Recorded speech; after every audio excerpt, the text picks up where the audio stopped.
Get her witch trials, episode You're doxing the doxxer, right? 11 to 14 minutes. Introduction to the episode by Cyber Wanderlust, who's the biggest witch of them all. None of the witches named in this drama were doxed. Doxing is the act of publicly revealing previously private personal information about an individual or organization, usually via the internet. Private information is simply information that is associated with a person's or group's life. They include data, facts, and other restricted materials that define a person's identity and behavior. It may or may not link directly to a person, but it is significant to their identity. The witches' names were not previously private, they're public. All the witches mentioned, called out, named each other in public. They spoke in a public forum. Witch trials in the past, as today, sanctioned social and economic behavior rather than magical practices. When people of the early modern period looked for witches, they regarded a record of antisocial behavior as a clue. Many suspects of witchcraft were simply aggressive or unruly people whom the village considered evil. The rich witches are much more difficult to understand. They were not said to have become rich because of their magic. Their wealth as such provoked rumors of witchcraft. All the witches adhere to the economy as a zero-sum game. One person's gain is necessarily everybody else's loss. End of Cyber Wanderlust's introduction. Drama begins. The witch said. She really wants to play, doesn't she? Yup. Ute Hagen gave me $2,200 when I was on the verge of eviction. I was extremely grateful and told her so. That money is spent, given to the landlord. She also sent me $300 for my birthday. That money is also spent. There was no discussion of repayment as I was told that these were gifts. What has changed? Did Ute Hagen think she could buy this channel and my compliance? This woman, Ute Hagen, is now demanding that I return gifts. Why? Because she couldn't buy my unconditional support. Does she imagine that she'll take me to court for this? Or will she mount an attempt to take the channel down? How ugly is this going to get? I'm posting this here because this kind of thing thrives in silence. Is this the way to promote a book? Is this the way to shine a light for trans widows? Or is this a way to act out when deprived of narcissistic supply? The rich witch said this. I regard this as a formal request to Karen Davis of YouTube channel, to return $2,400 to me. She called me at a moment of insecurity and I sent off a check for $2,100. I then sent a gift, as seen online, opened, with my children's books. There was a check for $300. We never had a confidentiality agreement about this.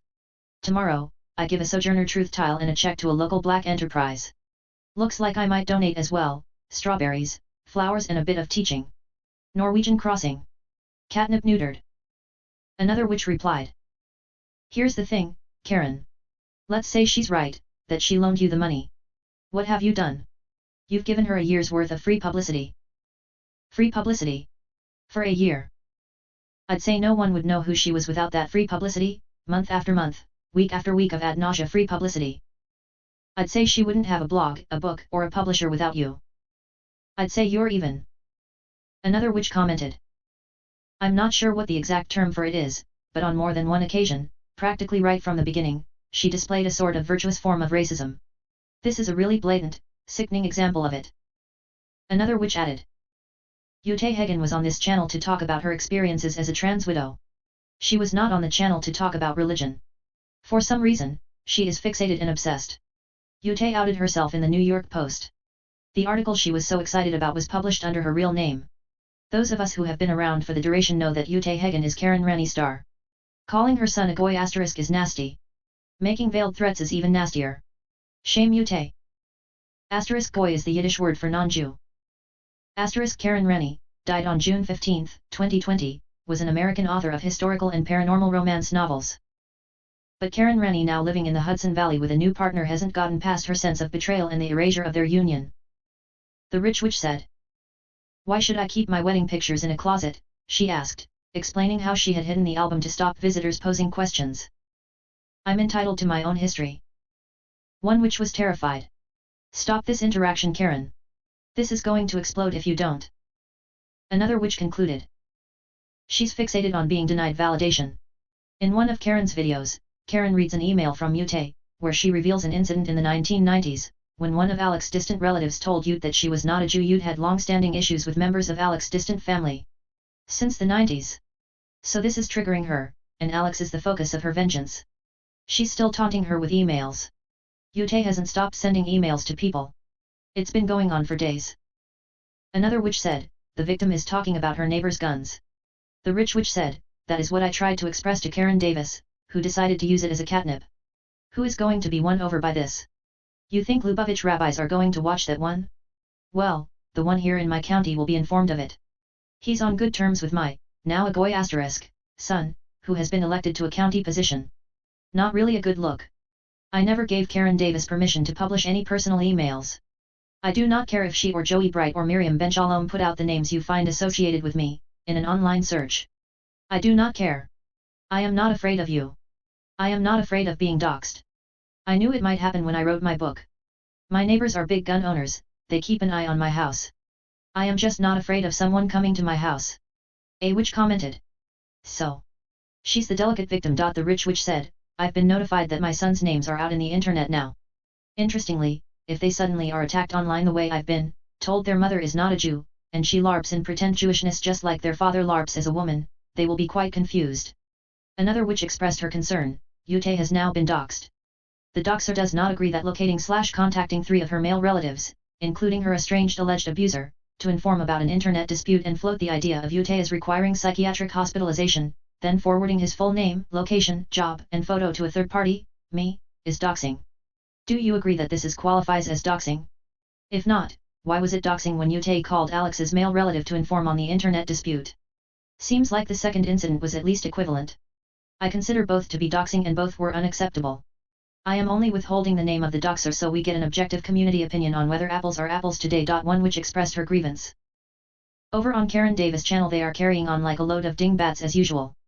Karen didn't like my opinion that she should avoid segueing her channel into lectures on CRT, so she blocked me on Getter and from commenting on her YouTube. Otherwise I would have let them know this. The name of the woman who doxed Alex Aharon is not Ute Hagen, she is Karen Rennie. This is not doxing. If you Google that second name along with New York Post, she has an interview with a journalist regarding the upcoming publication of her book.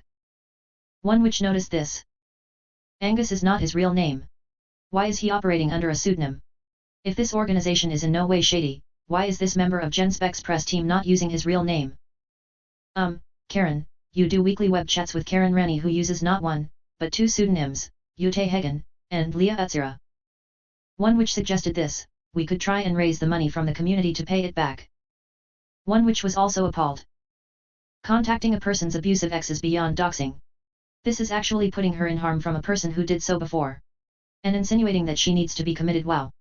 This from a person in the community that's actively trying to make people understand the harms of AGP and trans ideology. Yet they turn around and do this to an abuse victim. The actions of the two may be similar but not equivalent at all. Emailing you those details is not doxing per se. If this was done to prove some point by their twisted logic, then they still have to provide context as to how a rabbi for instance was a threat to their safety. If he wasn't, then how were the other supposed relatives? One which sparked. What kind of petty retaliatory doxing bullshit is this? A dox for a dox leaves the world nasty. Another witch was appalled. This is absolutely horrific. Sickening. Anyone who has been with an abuser knows one of their main tactics is to convince the person they're abusing and everyone around them that the person is crazy. That doesn't stop when the abused person gets away from the abuser. It never stops. This psycho stalker has just given Yute's abuser a shiny new weapon, intentionally. He can now claim he was right all along, and the other 2 male relatives who were also contacted can confirm. This isn't just a case of doxing. This is viciousness, cruelty. One which waded in, I heard that rumor. I was not sure it was accurate, as it sounded like someone had gone way too far. Part of me kept thinking, no, there must be some confusion. The person who told me has got hold of the wrong end of the stick somehow, I thought, though they had no real skin in the game and they are a decent, reliable person. So I was reserving judgment. I am so sad to hear that it is actually true. I cannot get my head around the speaking to the family bit. One which said, setting them all straight, if you received an email that was private, that's not doxing. If you publicly shared it, you'd be doxing. And then another was appalled, personally I want to know who contacted her abuser because that's some evil fucked up shit to do to someone. Another which concluded. If this is all happening in email, then I don't think it's doxing because I think that has to be public, but I will say I think it qualifies as stalking and / or harassment of some kind to be finding the identities, location, jobs, and photos of people a person has not publicly named and suggesting people contact or harass them in some way. And I also thought we agreed that it was sexist to run around diagnosing women we don't like with mental illnesses and suggest they ought to be hospitalized. Accusing women of hysteria and suggesting they ought to be in psych lockdown has more than a whiff of sexism to it in my book. One which explained. I don't know why people keep repeating this doxing is never okay mantra. If someone was defaming you on multiple social media platforms, what would you do? Would you cancel the release of your book? Let it come out and be a flop? Or worse, let their campaign grow even worse so that they're on your Amazon page giving your books bad reviews and lying about you there too? How far is a woman supposed to let things go before she tries to stop the abuse or clear her name? And not to mention, why are they allowed to accuse her of doxing without proof? Do you see what they claim is doxing? Alex says her real name while Tross put that out last year. And Karen keeps begging people to go look at the supposed doxing troll account. So she's doxing herself. LOL. The end. Cyber Wanderlust concluded. Social witch network without a social group is equal to a witch mafia.